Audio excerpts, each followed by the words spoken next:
Hey, what's going on, folks? Welcome back to Indie Grove Bullies. Do me a favor before we get into this video: like, subscribe, and share. If you don't feel like doing all three, just subscribe. We'll figure the rest out later. Today's subject I want to cover is what's a stud and what's a stud fee. I want to kill two birds with one stone. So obviously, Salvatore right here. This is my stud. Oh Lord, boy, that's my stud right there. This little one right here is Susie. This is his daughter. That's my keeper. Y'all gonna notice some spots on her. She's got fur missing. It's I believe it's a food allergy. It was looking worse than that at first, but now it's looking a little better. I did some home remedies, but it isn't quite where I wanted to be, so I scheduled a vet appointment for her. But right now we're gonna go over to Salvatore to kind of help us display and also talk about, you know what I'm saying, the subject I want to cover today. So what's a stud fee? A stud fee is basically a fee that you pay when you want to use somebody else's male dog to try to enhance your yard or try to get a litter on the ground or whatever the case may be.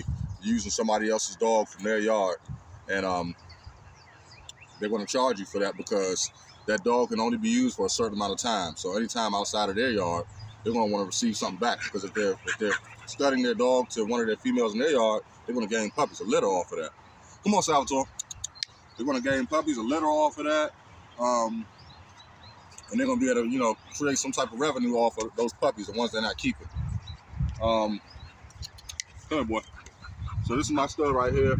I'm going to just tell you my theory why I think people do that. These dogs, when they say these dogs are working, as far as producing puppies, it is work. When this dog when I have to collect semen from him, he's breathing hard. He's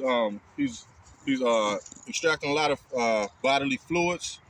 It's not a comfortable process for him. You know what I'm saying? So whenever somebody's going to do that with their male dog to a female dog to a whole nother yard, you're going to want some compensation for that. There's been stories of dogs actually passing away because they exuded too much energy or they lost too many body fluids trying to collect semen from that dog. Come here, boy. I'm trying to keep him in the shot, y'all. Keep something for y'all to look at. Come here. But I believe that's the reason, you know, people charge a stud fee, which makes sense. Unless you know the person personally, then you can work out another type of deal. Well, let's get over there. So let's go. I'm gonna go ahead and put this leash back on him so you guys, I can keep him in the shot for a second.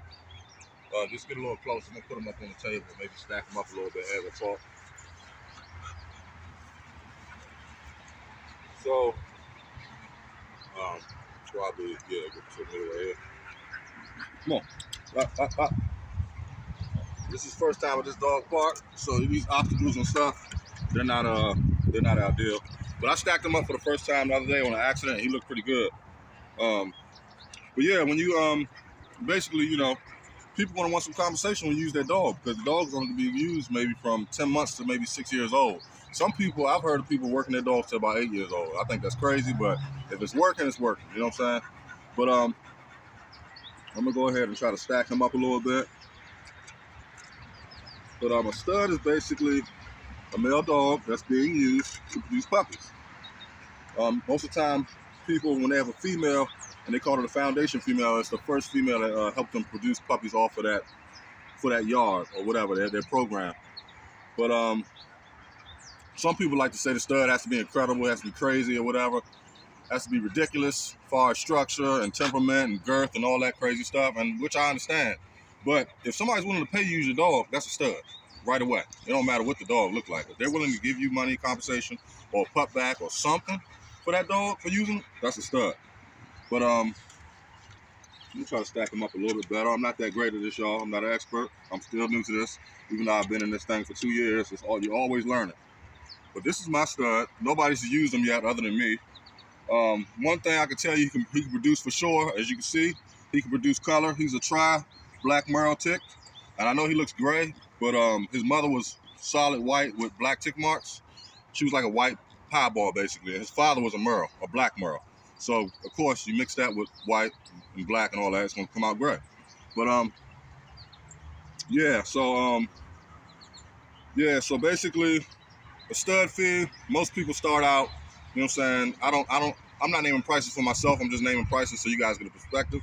Most people start off around $1,000. Some people start off around $15,000. But a stud fee can be anywhere from $5,000 to $10,000, man, or $20,000. It depends on how good the person is marketed. their dog. And that's another thing that goes with studs. You got to market the hell out of them. You know what I'm saying? Females, they don't get the glory like the males do, because they can only be bred about 4 times. But males, like I said, they work from anywhere from 10 months to 8 years old. You know, but most likely Salvatore's gonna be retired if I don't retire him after my next 2 breedings. I don't know. But if I do use him, he'll probably go to about maybe 4, maybe 5.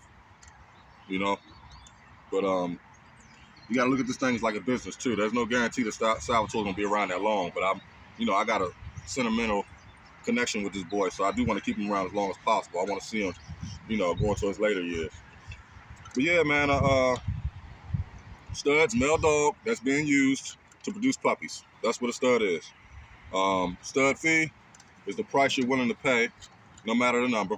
The price you're willing to pay in order to make your breeding go the way you want, or get some type of qualities from that male dog. So yeah, man, that's pretty much my video. I hope I got my message out clearly to y'all. It's about to rain, so I'm not really focused, and I got little Susie out here. She's not used to being outside, so I'm kind of watching her, trying to monitor her behavior, seeing if she's getting comfortable or not, which I don't think she is. But I'm gonna go ahead and I'm gonna stop the video, but I'm gonna bring her up here real quick just so y'all can see what he produces. Y'all gotta ignore the skin issues. She wasn't born like that. I believe it's the food. We were feeding her chicken kibble for a while, and usually chicken kibble don't mix too well with bullies. At least most of them. Some people can get away with it, some people can't. It all depends on the dog. All dogs are different. She's the only one that had real skin issues out of the whole litter. So let's get Susie up here so y'all can see what Salvatore produces, and then we'll get up out of here. Come here.